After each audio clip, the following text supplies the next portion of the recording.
Hello, and welcome to the Leadership Deep Dive Show. I am here today with my friend and partner, David Lane Julie. Hey, David. Hey, Margaret. And I'm Margaret Katzkan, and we have a guest today, and I'm really looking forward to speaking with Cherian Koshy. Hey. Did I mess it up already? No, you're great. Okay, wow, that's great. You have reached the first plateau, Margaret. I win. I level up. Cherian is a best-selling author of the book Neurogiving, the Science of Donor Decision Making, which is what caught my eye about you as a potential guest, and I'm looking forward to learning more about that. He is also a keynote speaker who helps nonprofits apply behavioral science and neuroscience to transform donor engagement and action. He is also a vice president at Kindsight and serves on the global board of AFP. Welcome, Cherian. Thanks for having me. It's such a thrill. I appreciate it. We're glad to have we you. have a true globalist on the show today, Margaret. Yeah. When we spoke earlier, I remember you kind of telling a story about how you worked in fundraising for a lot of years, and you got really sick of asking the question, why did this thing that I did work or not work? And it felt very random. And my recollection is that was part of what inspired you to kind of get a little bit more of a scientific grip on this. So. Yeah, I mean, so a lot of it was why did this work, but more of it was why didn't this work? And I think for a lot of us, there are times where we did this really good thing, this really good piece or whatever, and it fell flat. Like, why did that not work? But then there are times where we kind of didn't do something that was really great and it ended up working. And we're like, why did that play out that way? And that's what caused me this sort of angst. I'm like, I don't really understand. And I always thought it was sort of user error. And that's what got me to try and figure out, like, I don't understand. I don't get why these things are playing out this way. If I follow the playbook, it should work exactly the same way every single time.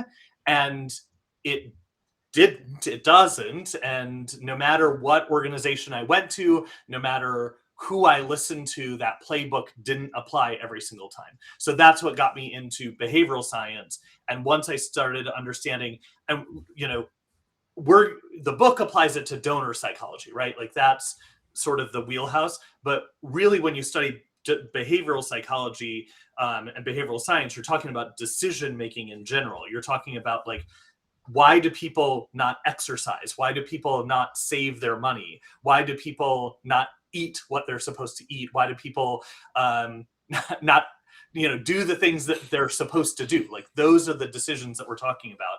And once you understand those decisions, once those behaviors, that clicked for me. That was the unlock.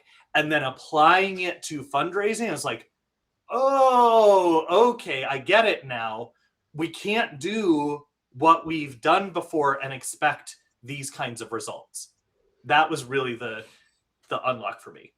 Yeah. So generosity is related, it sounds like, to the reasons we should maybe do something, or we know it is in our best interest to do something, but then we still don't actually press send.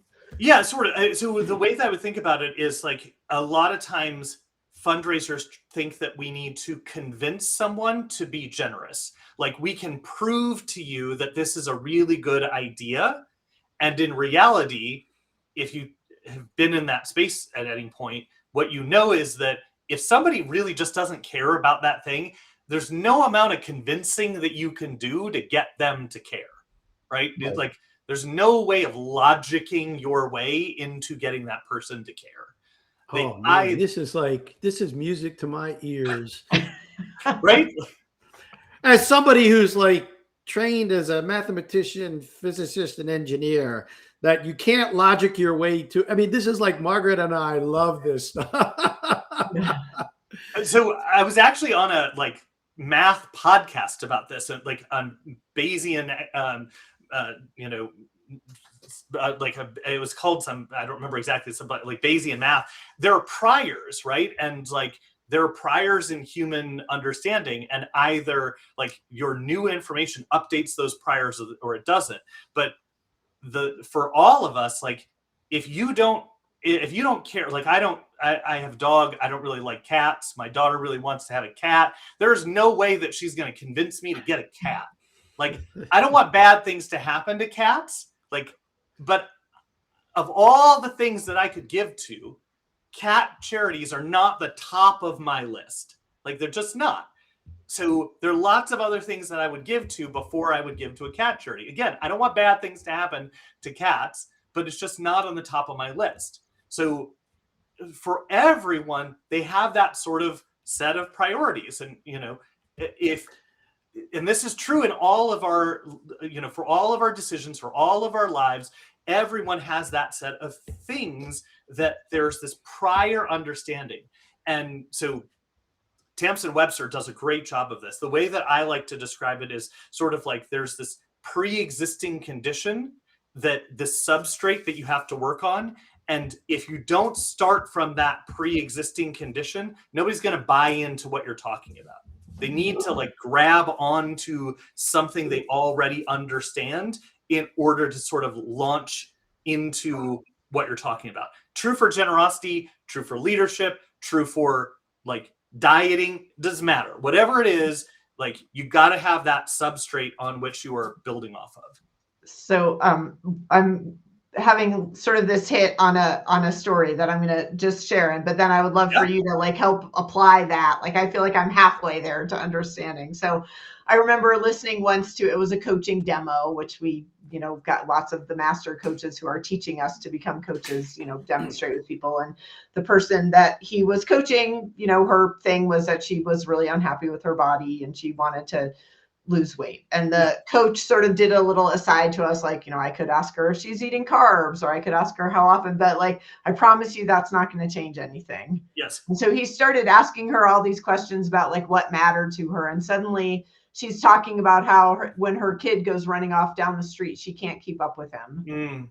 And that, like she wants to be able to play with her kids and keep up with her kids. And suddenly she's crying like, and now we all know she's touched into something. So I think this is what you're talking about. That's exactly right. And so like the shift that I talk about in the book that's really relevant to like generosity and fundraisers is really around identity. But the identity piece comes down to like what other behavioral scientists, like real scientists, talk about is belief. So the author that I would point people to is my friend Owen Fitzpatrick. He's coming out with a book later this year, which will undoubtedly be like a New York Times bestseller, like a whole different level.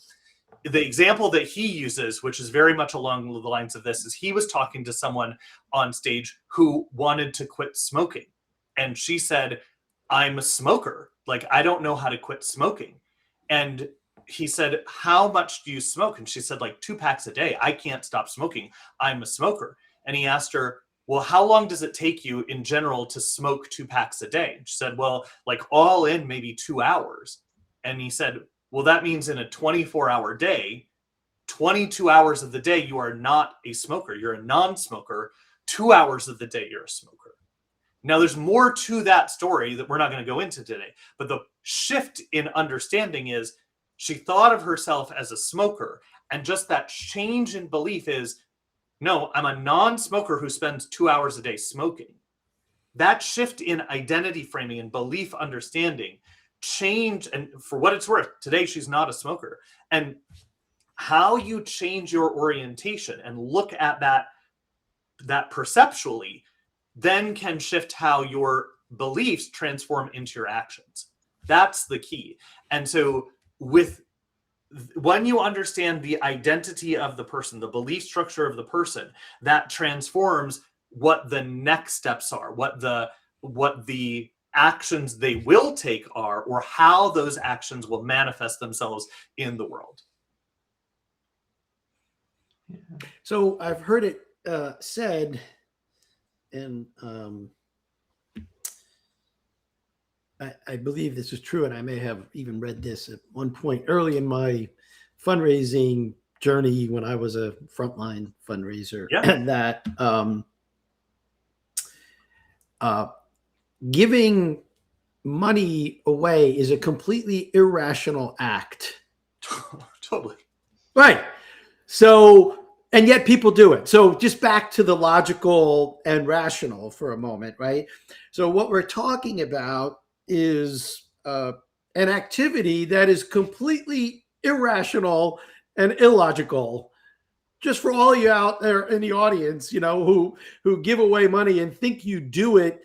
I mean, you may rationalize it through logic and reason, but that's not how you get to giving or being generous. So I'd be interested in your thoughts on that, and how fundraisers in the audience and even salespeople in the audience, because these things are similarly aligned.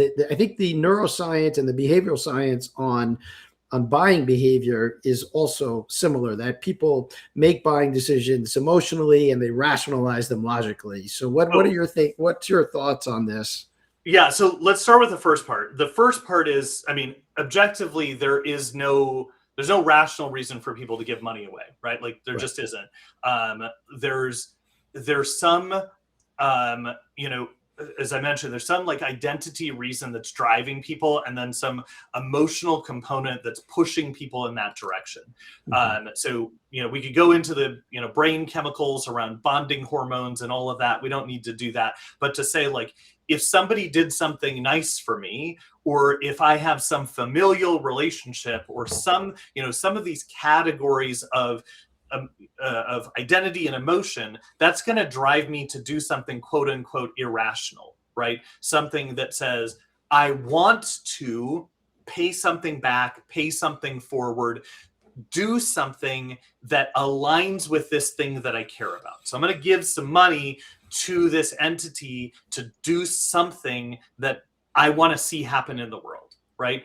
And the higher my level of trust, the less I'm concerned about whether that thing really comes to fruition, right? So if I have high levels of trust in that organization, then it really doesn't matter if they do the thing, as much as it just gets it off my psyche. Like if I'm just paying it forward, I don't really need to know that they completely did the thing. I just need to feel good that I did the thing, if that makes sense, right? Mm-hmm. Like it's just my obligation to do that. And so, for example, a lot of religious giving has that implication. Like I don't need to see the output. I just need to do it because that's sort of my quote unquote obligation. When it comes to the similarities of buying behavior and giving behavior, the similarity is that it's still irrational. The buying behavior, a lot of people want to say that there's some sort of rational utilitarian calculus.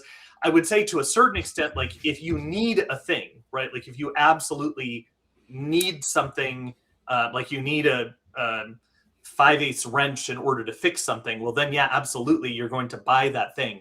But ultimately, most of our buying decisions come down to some emotional component. And then a lot of what we're doing is based upon some kind of nudge, some kind of heuristic that's pushing us in some kind of direction. So the reason why we're Apple or Android has a lot to do with how we're irrationally pushed in one direction or another, or why we buy something monthly versus one time. There's tons of science around all of those things.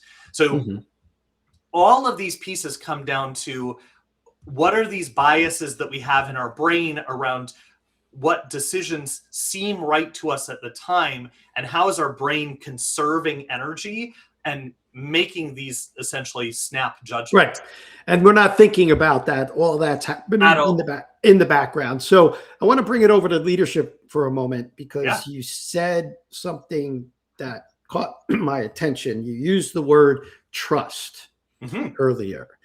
And I do think in the realm of philanthropy and giving, that trusting the organization, trusting the leadership of the organization, trusting the fundraiser, that comes into play. So I want to set that aside for a moment and talk about trust within the organization, trust in the leadership. I'm curious. Margaret and I have found that trust is such an important quality or factor in an effective leadership. And I'm curious what your thoughts are on this, what your book says about it, what the neuroscience says about it. Yeah, I'm curious. Yeah, so I mean, objectively true, right? I would say it's arguably one of the most, if not the most important aspect of what leadership looks like today.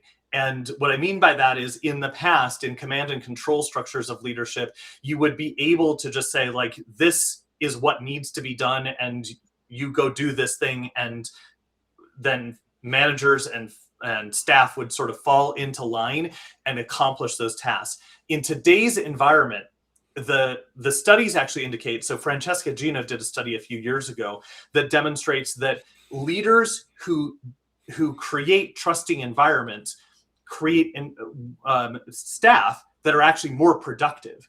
And the reason is because the safety that they create in that environment allows staff members to be able to do their best work, because they come to their leaders with questions or concerns, and they know that they have the ability to share what's going right and going wrong, and they know that they have an environment that their leader is open to those types of issues.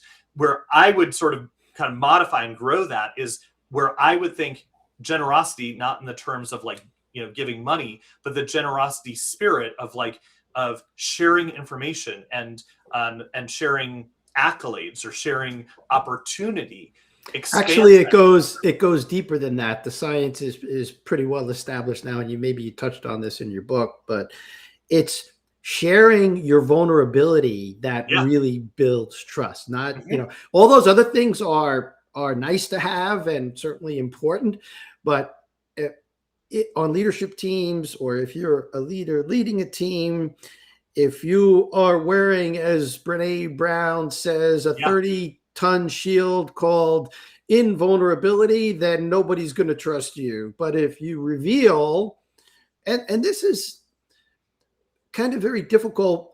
Margaret and I are both certified in the DISC behavioral profile, and you're shaking your head, so I know you're familiar. So again, it's not psychological, it's not personality, it's behaviorally based. Yeah. So if your style is more closed, which a couple of the styles are, the D's and the C's are more closed, harder to build trust with them. Not impossible, and you have to be aware of your own closing off of others as a natural behavioral style, and be willing to be more open. Anyway, this is, I think this is true also for frontline fundraisers in terms of what they're willing to reveal about themselves, even though they may be taught never to reveal anything personal about yourself. This is actually the worst piece of advice I've ever heard. Agreed. Yeah. Oh, okay. And what's worth about the organization as well. So, and the organization.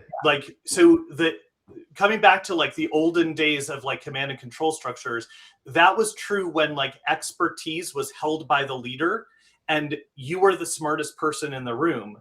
And then you would say like, this is the right answer. In today's world, the possibility of the answer exists in the collaboration, right? It's lots of people who might know some part of the answer, and working together comes up with a solution, which is why trust is the critical component. And that can also exist with your stakeholders, whether they're customers or donors or community members or whoever. So vulnerability on the part of the organization is actually also the critical component.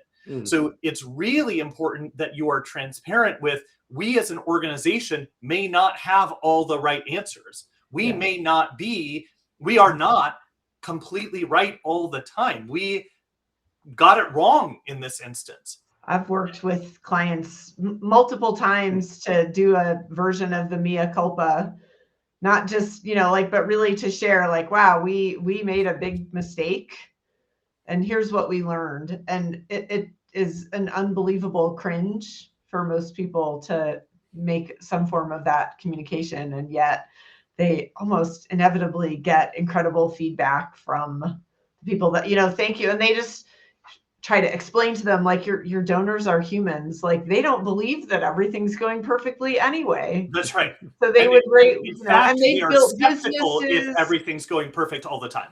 Right. Then They're it's like, more oh, distrusting if that's the case. right. You just look like an Instagram profile. Yep. Nobody believes you. Yeah. So I do think that's very true. The mea culpa email. I mean, I would say every single time I've worked with an organization that has, not manufactured, but has truly said, this is what's going wrong. This is what we're worried about. This is what we forecast as an issue. Please come share with us what you think we should do. Or we've made a mistake. Here's what we want to lay bare for you as an issue. Every single time it has worked out better for them because it engenders future trust. It engenders buy-in. But anytime an organization has sort of tried to sweep that under the rug or not, not be transparent about it, it has eliminated that trust. And it doesn't, first of all, it doesn't let donors have an opportunity to jump in and say, here's where we can support you, right? And that's true in any type of organization, any type of leadership scenario. So, but, there's very clear science, there's very clear theory on all of those elements. So what I would come back to is the point that when we're talking about trust, the trust is created in repeated instances, small instances of a buildup over time. It's not this one big demonstration of trust, nor is it perfect trust that's like artificial. So that's where I think a lot of people get the trust formula wrong. I'm curious about what's coming up for me right now is this disconnect between boards. I know you're on the board of AFP Global, and thank you for doing that service. I served here in our local chapter for many years in Southwest Florida, but certainly in the small to mid-sized nonprofit realm, where Margaret and I do a lot of our work in leadership development and coaching, there seems to be a disconnect between the psychology. I'll bring that in. The psychology, since your work is around psychology and behavioral science. So the psychology and behavior of board members and the psychology and behavior of frontline staffers, both in the program deployment and as well as fundraising. And I'm curious about what your thoughts are on this, because this disconnect is just everywhere. Yeah, it truly is. I think the challenge, obviously depending on the circumstances, there's a lot of great board members and there are a lot of well-meaning board members who get it wrong, right? And I think the challenge is when board members honestly don't apply their own personal their personal experience with trust and relationships in the nonprofit setting, right? And what I mean by that is every sort of personal relationship teaches you how trust and relationships form. Every single one of us have friendships that have been built over these repeated small development of trust, where vulnerability exists and where we show up repeatedly, and then we sort of expect that we can close a gift in one meeting with a person, and we can sort of pitch it to them in this like logic-based version of some weird reality of that doesn't exist, right? Like it's sort of they take off this hat of what works in their real life and then transpose that into the nonprofit world, and they're like, well, that would work over here. And like, no. If you were going to ask someone to help you move your couch, who would you call? You wouldn't go pitch that to you're Oprah. You wouldn't Yeah. pitch moving your couch to Oprah. Right. Or like, somebody you'd been on one date with. Either, exactly. right. Or, Yeah. it's like some random neighbor who looks strong. Unless you don't want to go on another date, Margaret. Yes, absolutely. Exactly. Like the obvious logic, right, would be, if I need to move a couch, I'm going to call my best friend and I'm going to say, hey, you know me really well.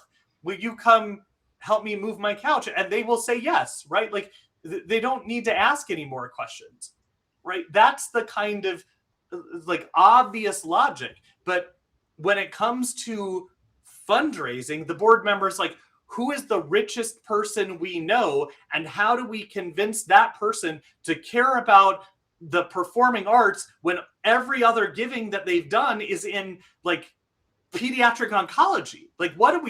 So let me ask you this question. Like, I've seen this, and Margaret's seen it many more times than I have, but you're exactly spot on, right? When the boards that I've served on and the boards that I've advised, and Margaret, it continues to do this work with boards, in terms of advising executive directors and advising board members, is to do it. I'm sure you're still recommending this, Margaret, but correct me if I'm wrong, is to basically, you go first to the people that know and trust you to ask them to support what you're working on. Now, why is it though that, there's some psychological, like, what is it about the money thing that has people triggered and unwilling to approach their friends and family to support the cause that they are supporting? Sure. I think simply there's an element of like fear of rejection, right? Like those closest to you, you worry about, like, I don't want them to say no, and then I have to face them again.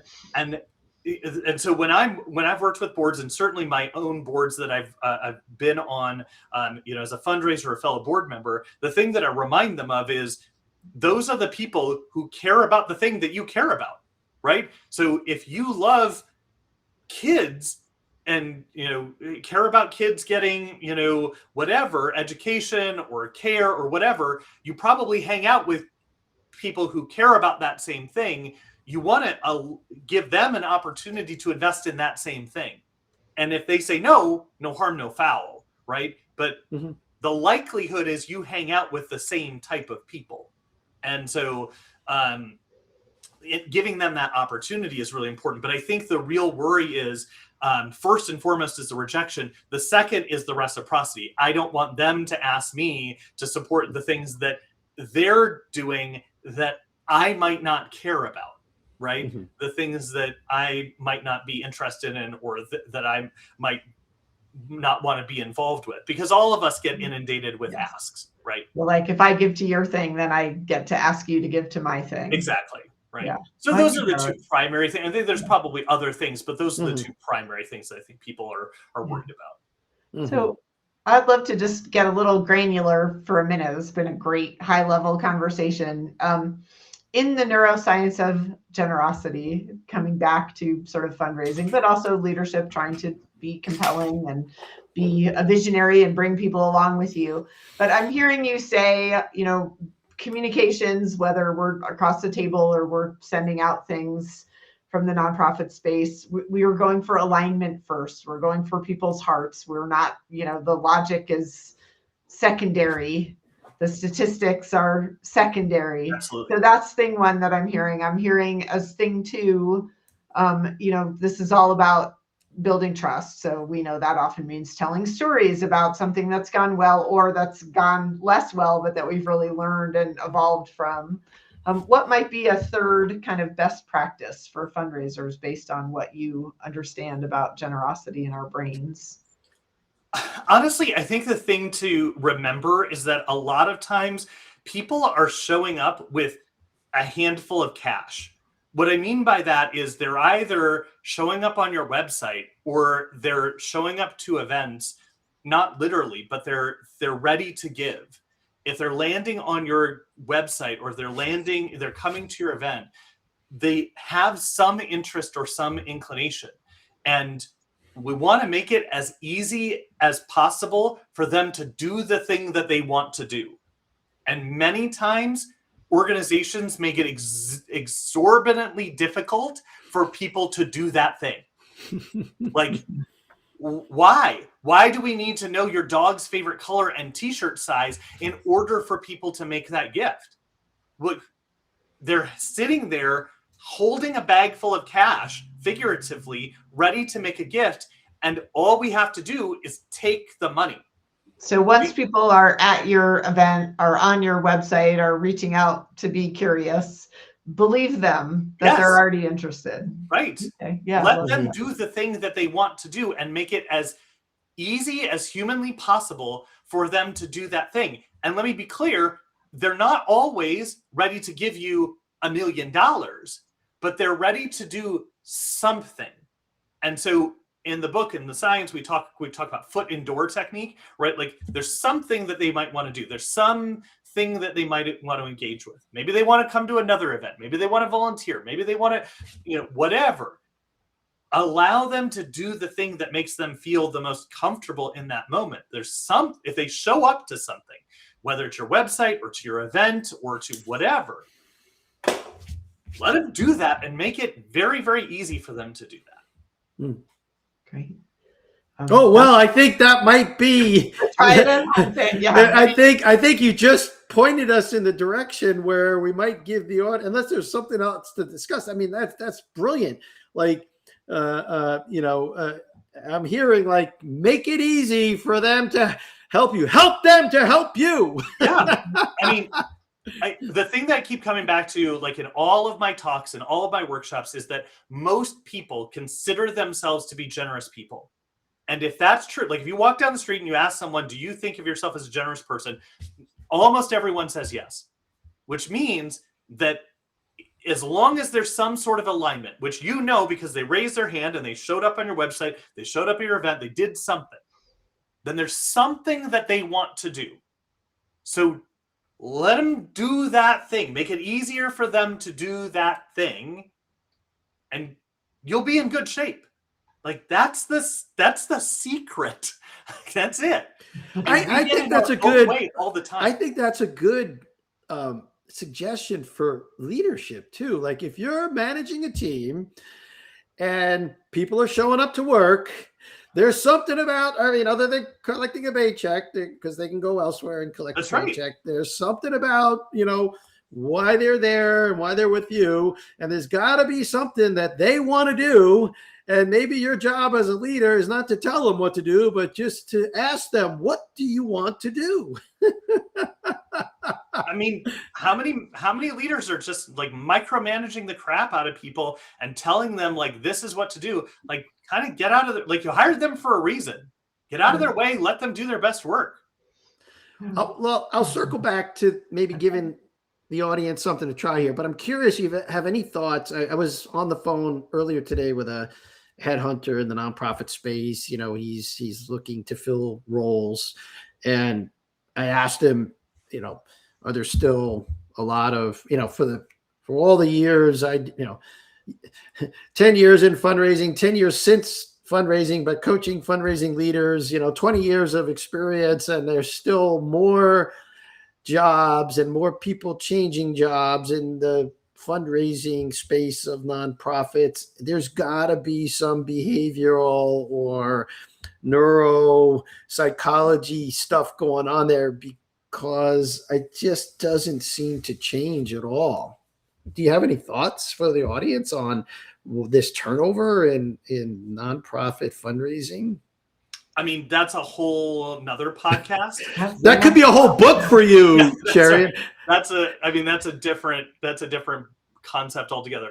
The way that I would simplify that is to say that most organizations operate under a single loop thesis, which by that I mean like either someone quits or a job search fails, and they're like, let's rejigger the job description or let's hire someone else. And it's just like, fix this problem and redo the same thing. Most organizations don't look at that problem and operate under a double loop thesis, which is what caused that problem in the first place. Like, Mm-hmm. we might need to figure Mm-hmm. out what caused that person to quit, what's wrong with this job entirely, and how do we reconstruct this from the Mm-hmm. entire structural perspective. Are the Mm-hmm. expectations wrong? Are the metrics wrong? Like, all of these things. And I would suggest that in most organizations, that's the problem.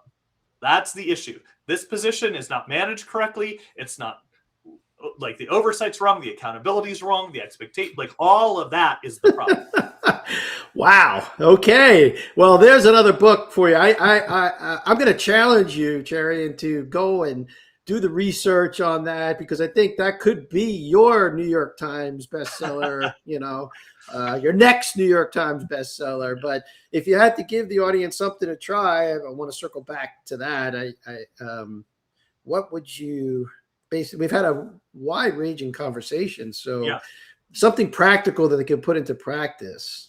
Yeah. So, I mean, I think anybody can walk away from, this book, any book, this conversation, and feel like, oh my gosh, there's so many things that I could do. There's so many places where I can jump into this game of double dutch.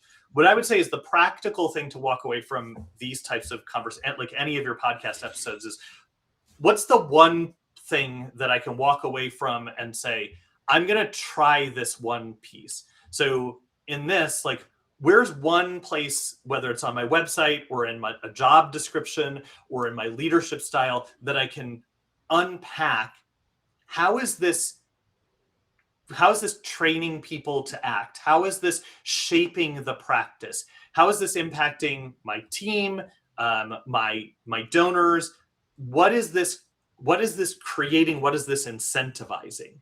And essentially running that audit and determining, is this actually what I want people to think, do, and act? And if that's really, if you run that audit, my guess is you're going to find there's one piece of that you can change today. One little piece of that you can change today. And that's all I would ask people to do, is just take one minor repair. Don't try and, like, I hate this term, but boil the ocean, right? Try and fix everything at once. Just try and fix one little thing and see where that takes you. The little thing, just to make sure I understand, a place where you maybe aren't having the impact that you would like to be having. Yeah, exactly. Unintentionally, right? I think in every one of our lives, there's something where I'm like, you know what? I probably shouldn't have had, the silly example is maybe I should have the sweet potato fries instead of the regular fries, right? Like, I'm still going to have the cheeseburger, but I can, like, add a side salad, right? Just make it a little bit better and then move from there. And I also heard you say, specifically for the fundraising leaders in our audience, that really look at your process of how people interact with you, and just make it easier for them to give. Yeah. Like, even if you do one small thing, just make it easier for them to give. They want to give. This is your science seems to be pointing to the generosity of people. So just make it easy for them. Exactly. And there's myriad of ways that you can do that. Just, one thing that you can do today to make it easier to give makes somebody's job a little bit easier. That's great. And Margaret, are we going to put contact information and where people can find Cherian? We will put links to Cherian's website and to where to buy his book for anyone. All right. The name of the book again is Neurogiving: The Science of Donor Decision Making. We'll point people to buy that if they are curious and want to take a deeper dive. Thank you so much, Cherian. We've loved talking to you. It's been a really bright and interesting conversation. So thank you for being our guest. Thanks for having me. All right. Thanks. All right. We'll see y'all next time. See you next time.